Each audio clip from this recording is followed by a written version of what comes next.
This terrifying story is about a member of Organization X, which specializes in kidnapping delinquent youths for a horrifying experiment called monster hybridization. That night, in a deserted park, a young woman was assaulted by a man. The poor girl had her mouth covered by the man as he pinned her down. She could only struggle in desperation. He had been following her for several days. She worked at a bar and often went home late. Then he smirked slyly and began his vile act. Suddenly, he jerked in shock. Someone had attacked him from behind. The man foamed at the mouth and collapsed on the spot. A mysterious man wearing a hat had arrived just in time to rescue the girl. In his hand, he held a stun baton. It seemed to be a tool specifically for suppression and self-defense. The terrified girl quickly calmed down when she heard a voice telling her to go home. She had no idea what was happening. She only knew she was now safe thanks to this man. Standing up, she quickly ran away, leaving the unconscious attacker and the mysterious man behind. She didn't forget to report the incident, and soon the police arrived at the scene. However, by then, there was no trace left, making the officer annoyed, thinking it was a false report. Now, let's move on to another development in the story, taking place at a 24-hour supermarket in the city. A blind old woman had come to the store to buy some groceries, instructing her guide dog to wait outside. This intelligent dog understood all of her commands. It obediently sat outside, waiting for its owner. Suddenly, a suspicious-looking car approached from a distance. Inside the vehicle were several tools for catching dogs. It turned out these men were dog thieves. The man in the white shirt commented on how plump the dog looked. He then grabbed a dog-catching pole and approached the golden retriever. In an instant, the noose tightened around the dog's neck. Inside the store, the old woman heard her dog barking frantically. Sensing danger, she rushed outside. The dog was being dragged away, and another man used a baseball bat to knock it unconscious. They quickly loaded the dog into the car and sped off. The old woman panicked, still unaware of what had happened to her dog. By the time she cried out, the car had already vanished with her beloved pet. Meanwhile, on the road, a large truck was speeding down the nearly empty late-night streets. The driver, feeling at ease, carelessly lit a cigarette. He continued smoking while driving. In an instant, he jolted in shock and slammed on the brakes. But it was too late. In a secret warehouse on the outskirts of the city, a TV broadcasted breaking news about a severe accident that left 2 dead and 3 injured. After hitting a blind old woman, the truck swerved and struck 3 more people, killing them instantly. The driver also died on the way to the hospital. In a corner of the warehouse, the young man from earlier had been captured and brutally beaten. However, he still didn't understand why he had been brought to this place. Overwhelmed with fear, he suddenly heard footsteps approaching. The door slowly creaked open. He gasped in horror as he saw the man stepping inside. The man removed the cloth gagging the young man's mouth. Even more terrifying, the man was holding an axe. The young man was now utterly petrified, realizing the worst was about to happen. The man smirked and told him that he had to pay for his sins. However, his death would not be in vain. Too terrified to scream, the young man could only tremble as the bespectacled man swung the axe down. After killing him and chopping him into pieces, the flesh was ground in a meat grinder. His clothes and belongings were burned in a metal barrel. Strangely enough, the bespectacled man was performing some kind of surgical procedure. Inside the warehouse, the ground-up flesh of the young man became a lavish meal for the bespectacled man's dog. In the following days, more mysterious disappearances occurred, and the police finally found clues leading to a suspect. Surveillance cameras helped the authorities identify their prime target. Soon after, the police gathered more critical evidence. Now let's return to the 3 dog thieves at their hideout. They captured both dogs and cats. Some were sold to slaughterhouses, while others were held for ransom. The poor guide dog was locked in a corner, looking exhausted from starvation. Once the accident was no longer in the news, the thieves prepared to sell the dog.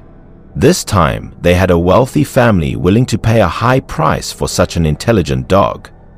The man in the blue shirt stood outside, urging them to hurry. Inside, the poor dog was too weak to resist and was easily subdued. The two men discussed how, after selling this dog, they would catch more, since their stock was running low. Little did they know, a man stood outside with a black dog, waiting. It was the mysterious man, seemingly planning to capture these criminals, to punish them and use them for his experiments. As the thieves loaded the caged dogs onto the truck, they carefully stacked the crates. Just then, the man in the white shirt noticed a strange dog in front of him. The dog stared at him without fear, thinking it could be easily lured. The thief pulled out a sausage the man in blue seemed to understand and prepared a rope to capture it. They assumed the dog would eagerly take the food, however it showed no interest. Suddenly it lunged and bit the man's hand. Growling fiercely, it tore into his flesh while he screamed in pain. The dog was so strong and aggressive that the man in blue was too scared to hold it back. The man in white desperately pulled his arm away, but the scent of blood only made the dog more frenzied. In a panic, the man in white pulled out a knife. He intended to stab the rabid dog, but before he could, a brick flew from a distance. It struck him hard, catching him off guard. It was the bespectacled man. One clean hit knocked the man in white out cold. The man in blue was so frightened that he dropped the rope. He stammered, begging for mercy, but the bespectacled man only smiled gently. Just then, hearing the commotion outside, the last thief stepped out, annoyed. However, when he arrived, there was no one in sight. He started looking around in confusion. As he was walking, he bumped into a man wearing glasses. He was about to threaten the person who had collided with him when suddenly he was hit with a devastating punch to the face. That night, at the man's secret warehouse, the three young men were dismembered one by one for experimentation. After finishing off the man in the white shirt, the man wearing glasses moved on to the next victim.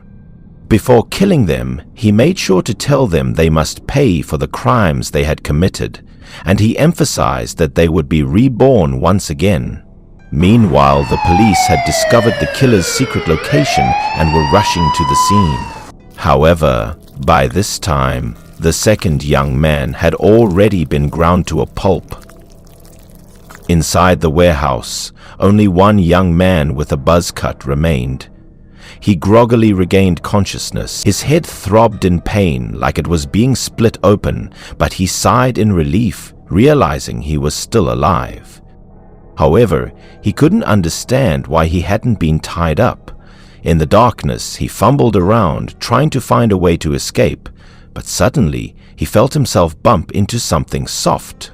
Horror struck him as he realized it was the severed head of his friend. Panicking, he desperately searched for a way to escape. Outside, the police had arrived and surrounded the area. The person who reported the crime mentioned hearing many screams from inside. The police remained extremely cautious, with the officer in charge instructing his subordinates to be wary in case the suspect was armed.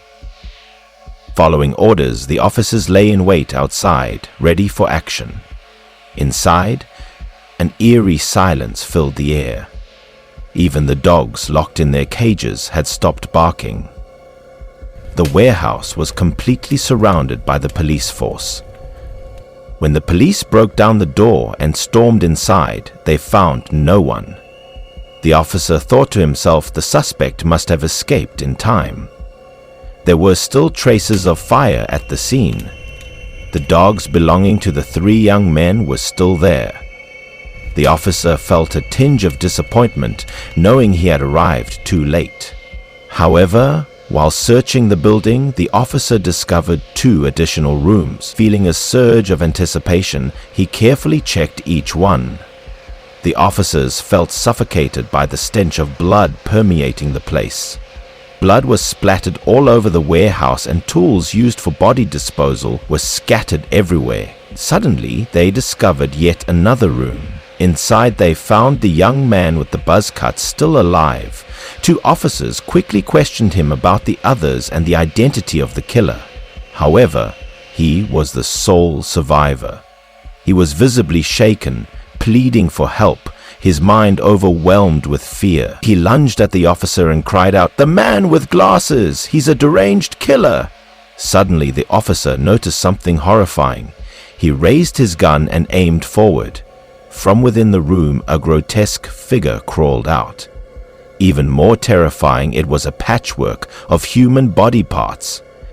The creature was assembled from the remains of 3 or 4 different men.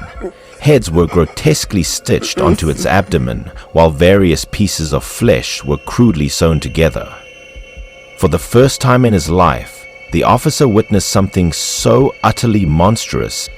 The buzz-cut young man, trembling with fear, stammered, "That man, he's a madman. He kills people, dismembers them, and then stitches them back together." But just then, the officer's face turned pale with horror.